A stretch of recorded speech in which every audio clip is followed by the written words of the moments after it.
E o Entendendo Direito de hoje vai falar sobre tributação. Espero que nós possamos entender um pouco melhor o que é a tributação no Brasil. E para isso eu tenho uma especialista em direito tributário, que também é presidente do IDTM, que é o Instituto de Direito Tributário de Maringá, que é a advogada Rita Augusta Rossi. Doutora, obrigado por aceitar o nosso convite. Eu que agradeço, Gilson, essa oportunidade de falar sobre esse assunto. O Código Tributário Brasileiro a senhora estava conversando comigo antes da entrevista, o código mais estável do Brasil. Né? Tem muito tempo em que ele existe. Por que ele existe há tanto tempo e por que às vezes para os brasileiros, para os empresários, a tributação é uma coisa tão difícil de entender? Bom, Gilson, como você estava dizendo, o Código Tributário completou agora em outubro 50 anos. E ele passou por 3 constituições sem que houvesse nenhum dos seus dispositivos declarado inconstitucional, tenha sido declarado inconstitucional. Então, essa é uma estabilidade que se tem. Então, no conjunto de normas organizadas sob o Código, é o mais estável mesmo. O nosso sistema tributário, ele é um pouco complexo, principalmente relacionado aos vários tributos que nós temos, divididos entre os tributos que a União pode cobrar, que os municípios podem cobrar, que o Estado, o Distrito Federal. Então, causa um certo o emaranhado de legislação que existe sobre isso, porque não é só o Código Tributário Nacional que regula isso, né? Começa com a Constituição Federal, que determina o sistema constitucional tributário, e ali rege as normas gerais, o Código Tributário Nacional, que muito embora constituído lá atrás sob forma de lei ordinária, foi recepcionado pela Constituição de 88 como lei complementar, então tem um status de lei complementar, e regula toda essa questão geral da tributação. E aí nós vamos ter os códigos tributários estaduais, os códigos tributários municipais, que regem especificamente a tributação de cada ente. Então nós temos um código nacional, quer dizer, a tributação para o empresário aqui do Paraná, do Amazonas é o mesmo, sim, mas nós temos nos estados aí um espaço em que eles podem tributar também, certo, mais ou menos. Vou chutar, por exemplo, o IPVA, que é uma tributação que os estados regem, no caso.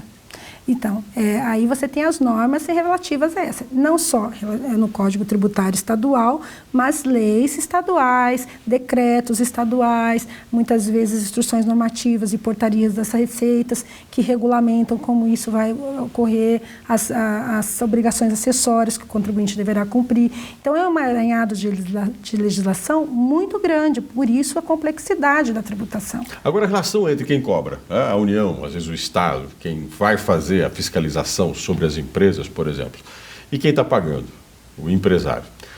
Existe aí uma relação harmônica que a gente não sabe, a gente sabe que não é uma relação harmônica, mas muitas vezes existem processos que surgem exatamente disso. Tem muito processo, muita tributação discutível, que é possível de você questionar e de você ter até um processo administrativo contra o Estado por isso. Olha, Gilson, a tributação nunca é algo muito amistoso, porque se você imaginar que é o Estado entrando na propriedade do indivíduo, do contribuinte, forçadamente, através de uma lei, então nunca é uma relação amistosa, né? Eu falo que mesmo nos países onde há uma contrapartida muito grande em relação à tributação que se paga, as pessoas não pagam tributos rindo e super, né, felizes. Justamente porque há uma invasão, né, uma doente estatal na propriedade do indivíduo. Dessa forma, a relação nunca é assim, né, totalmente amistosa. Mas nós temos uma relação hoje institucionalizada, faz parte da rotina, principalmente das empresas. Elas tratam disso todos os dias, ela tem seus contabilistas que vão fazer toda essa parte de apuração. E o sistema que nós temos hoje, toda a apuração dos tributos, a maior parte deles, é feita pelo próprio empresário. Né? Os tributos que nós chamamos de tributos sujeitos à homologação, eles são apurados pelo contribuinte na sua contabilidade, informados ao fisco, e aí ele antecipa e recolhe. Né? O fisco fica só recebendo essas informações. Então, há uma informatização muito grande. E hoje, por exemplo, nós temos o SPED que é um sistema eletrônico de informações contábeis, o SPED fiscal, está para entrar em vigor o SPED social, que aí vai abranger toda a parte sobre a folha de salários, contribuições sociais. Então, a tendência é realmente cada vez mais informatizar todo esse processo. Ou seja, fica cada vez mais difícil de um contribuinte tentar não cumprir com as suas obrigações. Cada dia está mais difícil você omitir receitas ou sonegar. Isso é algo que está com os dias contados. Agora, cumprir as obrigações, cumprir as tributações, é uma coisa fácil no Brasil? Não, não é. E se é difícil pagar imposto, pagar para pagar imposto é pior ainda. Pagar? Isso eu queria entender. Você paga para pagar imposto, porque os tributos, né?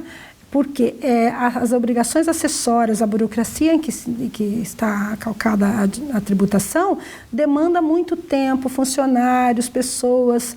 Né? Para você ter uma ideia, tem um estudo que a tributação no Brasil, de um modo geral, gasta mais de 1.500 horas no empresário só para cumprimento das obrigações acessórias. Ou seja, eu gasto 1.500 horas para poder fazer desde os formulários, levantamento, declarações, apuração, sim. Pagar os tributos. Sim. Quer dizer, a empresa que tem um peso, que já alguns reclamam da própria tributação. Sim.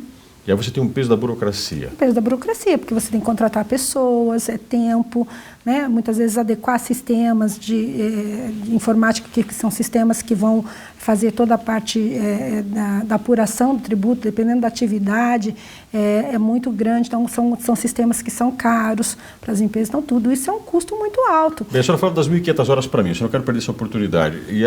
E comparou com outros países. Sim. Só para o nosso telespectador entender que quando é 1.500 horas, você mas tudo bem. Quanto que é, por exemplo, em outros países, como na Europa, por exemplo, países europeus? É menos, é bem menos. Bem menos, bem menos. Eu não sei números exatos, mas eu sei que nos Estados Unidos é cerca de 150 horas. Isso 10% do exatamente. Se você vier para a América Latina, nós temos o Chile com cerca de 400 horas, nós temos a Argentina com cerca de 600 horas, 700. Então, realmente é um número muito alto, né? Tem que haver uma simplificação nisso.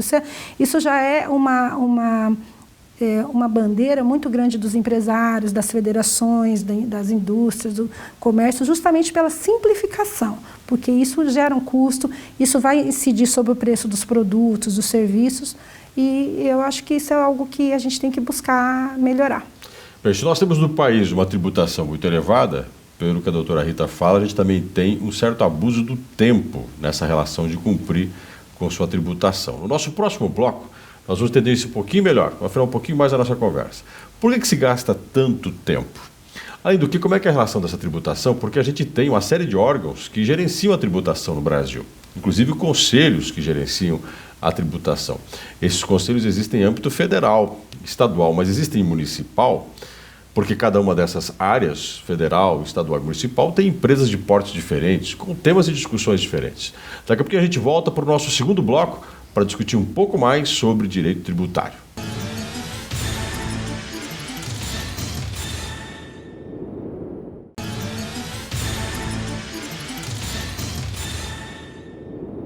O Entender o Direito está de volta, estou conversando com Rita Augusta Rossi, nosso tema Direito Tributário.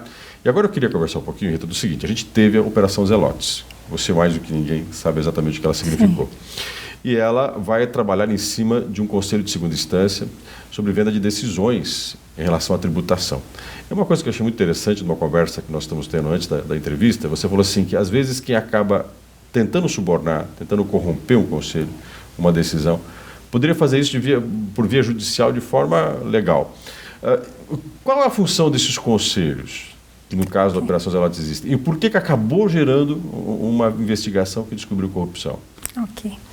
Gilson, os conselhos, nós temos assim vários conselhos que julgam processos administrativos. Então, vamos lá. O CARF, que é onde teve a Operação Zelotes, é o Conselho Administrativo de Recursos Fiscais, que julga, que tem a competência de julgar em segunda instância processos administrativos relacionados a tributos federais. Então, a primeira instância, uma hipótese, a pessoa sofre um auto de infração, vai impugnar aquele auto de infração. Numa primeira instância, no caso de tributos federais, ele vai para uma delegacia regional de julgamento. E na Delegacia Regional de Julgamento, são os próprios auditores, julgadores, que vão julgar aquele recurso. Então, como eles têm uma atividade vinculada, dificilmente se modifica uma decisão em primeira instância. Se confirma o lançamento, né? Aí, vindo essa decisão, o contribuinte perdendo, ele tem a possibilidade de recorrer para o CARF, que é um tribunal de segunda instância. Como é composto esse tribunal? Esse tribunal tem uma composição paritária, ele é composto de representantes do fisco e representantes dos contribuintes, que são indicados pelas confederações de classe. Então, ele tem essa paridade de composição, certo? E ali eles são distribuídos para as turmas, de acordo com a matéria, e vai para julgamento. O que ocorreu na Operação Zelotes, que acabou se descobrindo, é que alguns conselheiros que descobriam algumas empresas, e são empresas muito grandes que acabaram envolvidas, e vendiam decisões. Então, se você imaginar que uma decisão é de um colegiado, ela nunca vai ser de um julgador só lá. Claro. Então, vai ter que envolver mais pessoas, né? Não só representantes dos contribuintes, mas também representantes, né, do fisco. E foi isso que a Operação Zelotes descobriu. Mas a regra não é essa, né? Isso houve e aconteceu, como pode acontecer em qualquer órgão. Mas não é uma regra, é um conselho que funciona muito bem, ele tem decisões muito técnicas, decisões muito boas, eles fazem uma análise técnica muito boa. Então, antes da Operação Zelotes, era possível que advogados inscritos na ordem, que exerciam advocacia, pudessem exercer o cargo de conselheiro. Depois houve uma consulta do Ministério da Fazenda ao Conselho Federal, da OAB, que decidiu que seriam incompatíveis essas duas atividades. Porque abriria espaço exatamente para esses casos de corrupção, eles acham que é isso que acaba gerando... de tráfico de influência, etc., né? Então, hoje, se algum advogado que for conselheiro, ele tem que pedir a suspensão da sua inscrição e não pode advogar. Aí você falou para mim que muitas dessas empresas que acabaram optando pela corrupção poderiam não ter optado por isso e tentado com o processo. Pois é, porque o que acontece? Essas decisões no âmbito dos conselhos, elas são vinculadas à administração. A administração, se perder, ela tem que aplicar. O contribuinte, se perder, ele tem a via judicial toda para recorrer. Alguns dos temas que estão ali poderiam ter sido julgados dando ganho de causa para eles pelo fundamento jurídico que tinham, né? Mas, infelizmente, acabaram optando por esse caminho, né? A gente sentiu um movimento assim grande para acabar com o conselho, etc. A gente brincava muito.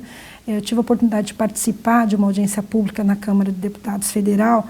Foi, inclusive, o deputado Bruno Covas que comandou essa audiência. Estava lá o professor Eliano Tossi, que é um grande jurista brasileiro, e falando, justamente discutia sobre a possibilidade de remunerar os conselheiros, né, toda essa questão do funcionamento do CARF. E nós dizíamos lá um ditado popular, assim, que até tem um colega nosso do Instituto que diz muito assim, a guisa de matar o carrapato, a gente não pode matar a vaca. Então, o que quiser dizer? Se existia corrupção ali, que seja investigada, punida, e criando-se mecanismos, já houve uma evolução do próprio regimento interno do CARF, criar mecanismos de controle, mas não acabar com o Conselho. O Conselho, ele é muito importante, não só no âmbito federal. Então, quer dizer que o Conselho tem um papel vital para você dar justiça à tributação. Justiça fiscal, com certeza. O que acontece? Quando você faz um recurso administrativo, Gilson, você tem uma série de benefícios. A lei diz que o recurso administrativo suspende a exigibilidade do crédito tributário. O que quer dizer isso? Quer dizer que aquele débito, a gente chama crédito tributário para o fisco, né? Mas é o débito do contribuinte, né? O contribuinte deve. Deveria chamar débito tributário. Mas é o crédito da Fazenda.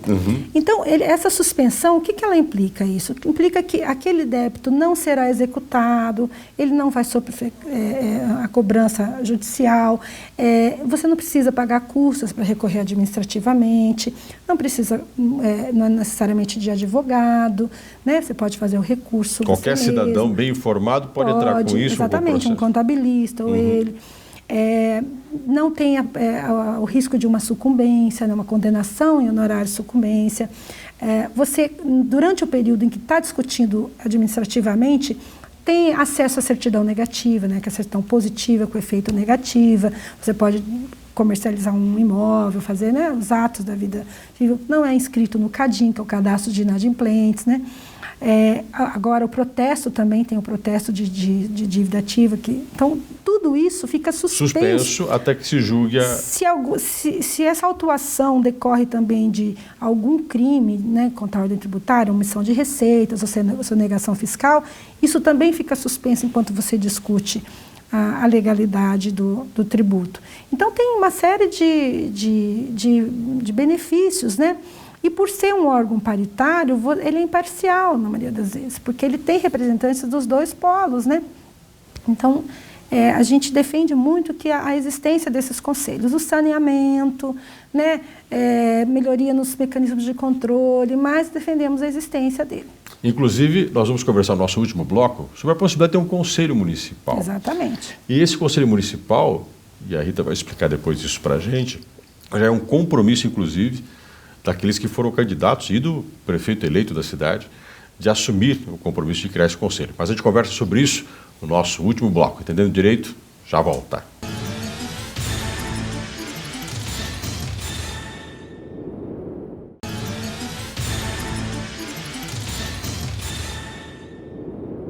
O Entendendo Direito chega no seu último bloco e, como eu tinha colocado aí no final do segundo bloco, nós vamos conversar com a doutora Rita Augusta Rossi sobre um Conselho Municipal de Direito Tributário. Ou seja, como é que eu poderia ter um Conselho Municipal de Tributação para poder ajudar as questões que estão, aí me desculpe o leigo, as questões de tributação municipal. Porque aquilo que a gente falou das grandes empresas, em relação à Operação Zelotes, a gente também tem problemas em empresas pequenas. Maringá tem esse conselho? Não tem. Quantas cidades no país tem? Ele funciona bem? Certo. Maringá ainda não tem, Gilson, esse conselho. Inclusive, isso é uma luta que a gente vem travando através do Instituto de Direito Tributário e agora da Comissão de Direito Tributário da OAB Maringá. Nós, inclusive, revisamos a lei. Para você ter uma ideia, tem uma lei complementar municipal aprovada desde 2004, criando o Conselho Municipal, mas ele nunca foi instalado. Então, nós fizemos um grupo de trabalho na Comissão de Direito Tributário da OAB de Maringá, de revisão dessa lei, adequação às novas regras do processo civil, que houve uma mudança agora esse ano. Fizemos uma revisão geral para a gente apresentar uma proposta de modificação. A parte disso, nós oficiamos e fizemos uma visita formal aos 2 candidatos que ficaram para o segundo turno. Ambos receberam com muito bem a proposta de instalar esse conselho. Esse conselho, ele na verdade é um tribunal administrativo. O Conselho de Contribuintes é um tribunal administrativo que funcionaria parecido com o Conselho Federal que nós escrevemos agora há pouco, né? Então, ele funcionaria com uma composição paritária, representantes do contribuinte, representantes do fisco, igualdade, e ele teria a competência de julgar os processos administrativos de tributos municipais em segunda instância. Isso teria muitas empresas, no caso municipais, quando você fala desse conselho, que poderiam não precisar avançar um pouco mais na busca de outro julgamento, as coisas poderiam se decidir no município. Mas eu quero te fazer uma pergunta um pouquinho lá atrás, a gente pode voltar nesse tema. Você me colocou que desde 2004 o conselho foi criado. Por que ele não foi implantado ainda? Existe uma certa resistência a isso? Olha, nós já trabalhamos há algum tempo, né, em frente à administração e, na verdade, eu não sei os motivos pelos quais a administração tem que querer essa implantação. Isso parte do executivo implantar esse conselho. Os próprios empresários também teriam? Sim, mas não está na mão dos empresários. Mas assim, existe uma vontade da sociedade? Sim, a Associação Comercial, Sim Contábil, todos esses órgãos já encamparam pedidos que se fosse instalado. Porque hoje a sistemática dos processos administrativos municipais, eles são decididos pela própria administração. Então, que é parte na relação. A administração é parte. Né? Se nós entendermos que uma relação tributária, o fisco é uma parte, o contribuinte é outro, como que quem é uma parte dessa relação vai fazer esse julgamento? E vai ser imparcial? É muito difícil. É claro. Né? A gente fala muito em empresas, mas, por exemplo, nós temos o caso de IPTU, no tributo municipal, que o contribuinte, né, a pessoa física, poderia fazer seu recurso, né? Então, houve um auto de infração, houve um lançamento, ele poderia fazer o seu recurso, né? Respondendo assim a sua pergunta, se existe em outras cidades, sim. Nós temos, por exemplo, Londrina, que existe desde de 98, se não me engano, funcionamento do Conselho de Contribuintes. Nós fizemos uma visita técnica. E funciona muito bem. Muito bem, já incorporou a cidade, né? Fizemos uma visita técnica lá para ver como funciona e foi muito bacana ver, no dia que nós estivemos lá, tinha uma senhora, uma senhora muito simples, que foi lá com a filha, né, fazer uma sustentação oral, assim, sozinha? Simples. Sem advogado. Aquilo que você falou, sem advogado, sem ninguém. Ela foi, e muito simples, dizendo, era um assunto sobre IPTU, e ela dizia, olha, isso aconteceu, eu não pude pagar, meu marido morreu, enfim. No final, ela não ganhou a causa, mas ela se sentiu ouvida. Eu acho que isso é importante. É o contribuinte sentir que a queixa dele foi ouvida.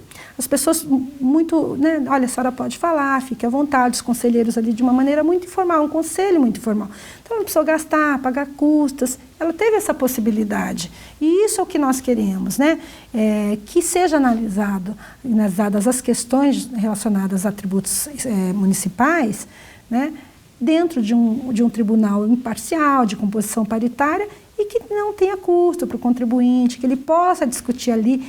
Isso também não beneficia só o contribuinte, isso beneficia a administração, porque dá economia. Muitos casos que eles perderiam em juízo, né, leva aquela questão para o judiciário e a administração pode perder, gasta custos, pode ser condenada em honorários sucumbenciais, evita-se ali na discussão administrativa. Ou seja, você resolveria mais rápido nesse Conselho Municipal. Sim. Eu estive recentemente num evento em Curitiba e conversava com uma das procuradoras-chefes do município de Curitiba e ela me relatou que uma das reclamações que você recebe, que não é nem no Conselho, foi um órgãozinho que eles criaram ali para receber algumas requerimentos que a pessoa pagou, mas foi lançado indevidamente aquele tributo, então vai lá e faz que é requerimento simples. Só a análise desses requerimentos ali, por essa junta que foi criada, em 6 meses de funcionamento, ela já tinha economizado de eventual sucumbência em juízo, cerca de R$800 mil para a administração. R$800 mil? Então, isso é uma estatística que eles fizeram lá. Então, você veja, é uma coisa boa não só para o contribuinte, mas também para a administração. Por isso que a gente entende que é uma coisa muito importante. Nós tivemos com os candidatos e tivemos com os vereadores eleitos, alguns vereadores que são advogados, nós chamamos para apresentar esse projeto, porque isso vai ter que passar pela Câmara. E todos encamparam essa ideia. A alteração da lei tem que passar pela Câmara. Sim, os que estiveram ali, que são 4 que são advogados, receberam muito bem, nós explicamos toda, né, a situação, eles tinham algumas dúvidas, nós esclarecemos. Pretendemos chamar os outros vereadores também para conversar, para justamente a gente ver se aprova essa instalação desse conselho no próximo ano. Rita, eu tenho 2 minutos, queria te fazer muito uma pergunta, que é sobre a tributação brasileira. Você é um especialista, foi ótimo conversar com você sobre a tributação, falar sobre o Código Tributário Brasileiro, e essa questão que nós vamos acompanhar junto com você, faço questão disso, do Conselho Municipal, para poder se criar aí um órgão para resolver, desburocratizar, que é uma coisa que você defende muito. Você acha que o grande problema do país é a tributação excessiva ou uma burocracia muito grande com os tributos, como você falou? Olha, Gilson, se nós olharmos assim, de um modo geral, em alguns países desenvolvidos, nossa tributação não é maior do que a deles, vamos dizer assim, muitos países. Eu acho que ela ainda é mais distribuída na sua composição de cobrança, muito concentrada. Hoje há uma queixa muito grande de que alguns setores pagam menos do que outros. Então, teria que haver um equilíbrio maior, principalmente para cumprir um princípio que a Constituição prevê, que é da capacidade contributiva, ou seja, a capacidade que cada contribuinte tem de participar desse financiamento, porque a tributação é um instrumento de pacificação, é um instrumento de justiça social, e a gente tem que ver como isso, né? Todos nós temos que participar disso, nós temos que contribuir para isso. Então, isso é uma coisa que nós temos que internar, todas as pessoas têm que participar de alguma forma. Né? Quer dizer, nós temos que pagar o tributo. Exatamente, são duas, né? A gente brinca que são duas coisas certas na vida, a morte e o imposto. Todo mundo vai pagar e vai morrer, enfim, são duas coisas certas. Não tem como você fugir, mas nós temos que imaginar isso como uma coisa boa também, né? Mas de maneira justa, de maneira que não sobrecarregue apenas alguns setores, de maneira que não inviabilize algumas atividades, não inviabilize a produção. Então, hoje nós temos um sistema perverso, né? Rita, muito obrigado por essa conversa aqui no Entendendo Direito. Eu que agradeço a oportunidade, Gilson. Pegando um pouquinho o que a Rita falou, no final, a gente tem uma tributação que pode até não ser injusta, talvez a distribuição dela é injusta. E é claro que a gente sempre tem vontade de que o peso da tributação volte, como a Rita conversou comigo hoje, antes da entrevista, em serviços. Talvez isso para o cidadão brasileiro é o que mais falta. Se você paga tributos e você observa que o tributo é bem administrado e que a população tem aquilo que precisa, você pensa, é justo pagar. Talvez boa parte dos brasileiros não consigam sentir esse retorno dos tributos, por isso que tem essa insatisfação. E o nosso programa Entendendo o Direito tem a função de esclarecer você, cidadão, como nós fizemos hoje com a doutora Rita. Esclarecer sobre os seus direitos, sobre o que é a tributação no país, por exemplo, como hoje nós falamos, e a possibilidade de mudanças para melhorar a sua vida. Esse é o intuito do nosso programa. E você pode entrar em contato com a gente, gilson.aguiar@unicesumar.edu.br. Até o próximo Entendendo Direito.